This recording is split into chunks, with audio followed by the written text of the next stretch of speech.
least with this qualifying session?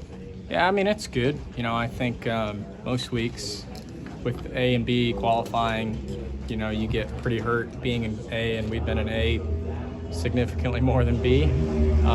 So just having a normal weekend, I think, helped us out, just in the sense that everybody's more on an even playing field today. So, but regardless, it feels, it's good just to make the last round. And, I think yesterday I felt like the car was good too. So happy about that. Just need to close it out, needed to be better there, but need to go run good tomorrow too.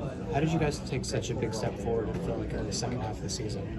Yeah, combination of a lot of things. I think we kind of went back to basics a bit. We lost a handful of our tools that we had, early in the season with our announcements. So we kind of had to go on our own, go off some good notes we had, and really just take and refine those. And really it's on the guys, just good people in good places. Hired some good engineers that came in and helped us a lot. So there was no, I wish I could tell you there was one magic thing we did, but it was really a lot of small things, I think, that kind of added up. Was there a little bit of, a chip on the shoulder and desire to just kind of prove that you guys would still be competitive even without all the extra advantages? Yeah, we want to go run well for sure. There was no sense that, when all that happened, we announced our change in manufacturer, that, we were going to give up in any way and make, less of an effort. So I don't know that it was a chip on the shoulder, but it was definitely, concerted effort to take what we had and make the most of it for sure. So, we want to finish strong. We obviously are really excited for next year, but, we wanted to, we had goals we wanted to accomplish this season that we didn't, frankly, we didn't reach, but we still put our best foot forward on it. You had Nemechek as your teammate at Homestead. Obviously, I imagine the work will start in the moment that Sunday's over, but how far have you guys gotten along and, with the switch to Toyota and getting everything prepped for next year? Yeah, I don't know, John Hunter that well, to be honest. I didn't race with him much, but, I've got to know him here some as we went through this, talked a little bit. He's been busy, obviously, with finishing his stuff up on the Xfinity side too. So, yeah, there's a lot to do in the next couple of months and a lot to grow and work on and build, but we're excited to have him. Obviously, he's been with the Toyota pipeline for I don't know, maybe 4 years now. I think he's been over there, so he's deserving of the Cup opportunity, and happy we can fill that seat with him. Do you think he'll push you at all? Like, you're pretty driven, but he's young, and these young drivers, you're young too. Yeah. Thank you, but you know what I mean? Like, yeah, you want that, don't you? Yeah, you do. You want a teammate that is running well, is making the program better, is pushing us all to be better. When one team's on an island and running well and the other team's struggling, it's really difficult on both teams. It's not difficult only on the struggling team. It's difficult on the team that's running well to try to Band-Aid and help the team that's struggling. So we need continuity. I've been obviously a two-car team 2 years now, and we've had a huge mixed bag of drivers and personnel, and that's not, a great thing. So we need to get a solid program going on the 42. I feel like our group's great. We need pieces to put in the right places to make it better, but I think the guys in general are great on the car. So 100% we need to shore up the 42. Do you feel like you need to work more during the off season than you did, say, last year? Are you going to be doing more? Do you feel like you have to pour it in? I'm sure you did last year.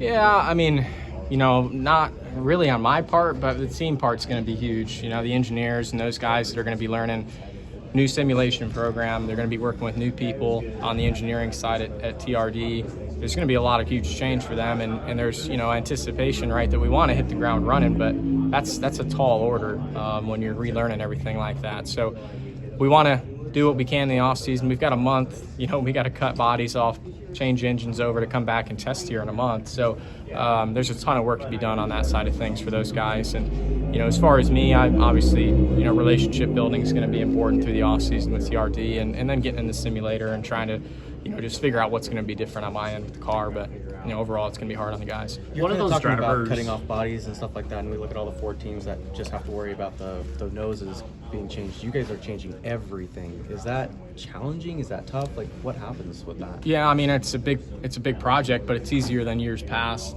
I would say with the old car, this would be an all-season undertaking. Even having a car ready for a test in a month would be a tall ask. I don't even know if that would have been possible with the Gen 6 car. With this car, fortunately, we're changing a ton less parts and pieces. Transmission stays the same.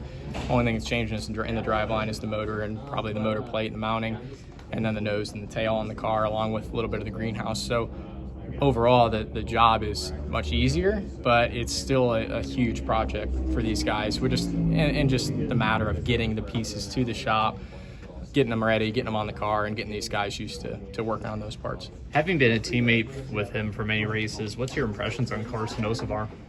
I think he's done a good job. He's had a lot of speed, right? He's been fast, nearly every time we've hit the track. So the speed isn't an issue at all. Carson's young. I think he's 20.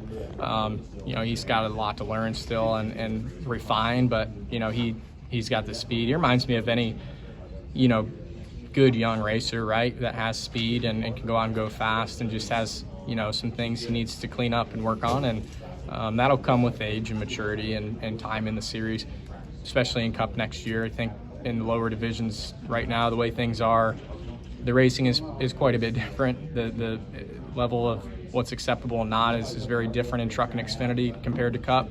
So I think next year will be good for him, just getting in Cup and learning. Any particular knowledge that you've kind of imparted on him so far?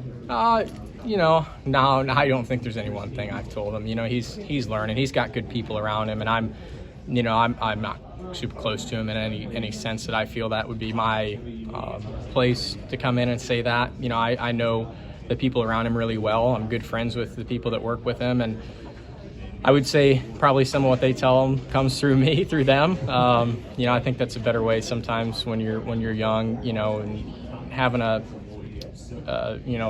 me compared to him, I think he probably thinks I'm older, right? So me coming to him always isn't going to work right and not feel, like I'm coming from the right place always. So, he's learning a lot, and he's figuring it out quick. In terms of personnel, yesterday was the final race for GMS Racing.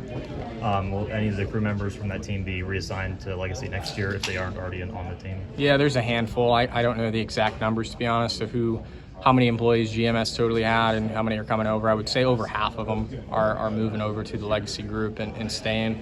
Unfortunately, we did have to let some folks go, but we kept as many as we can and moved over as many as we can. We needed some more personnel on the Cup side, so it's good. Obviously, want to keep them all. Maury would love to keep them all. Maury's that kind of guy and doesn't want to ever have to let anyone go. But, at the end of the day, we want to make the Cup program better and priority number one. And Maury wants to win at the Cup level and win consistently. So, it's kind of the next step to do it. This is Harrison Burton, driver the number 21. Make sure to hit that subscribe button. Also, check out one of these two videos beside me. Visit frontstretch.com for more racing content.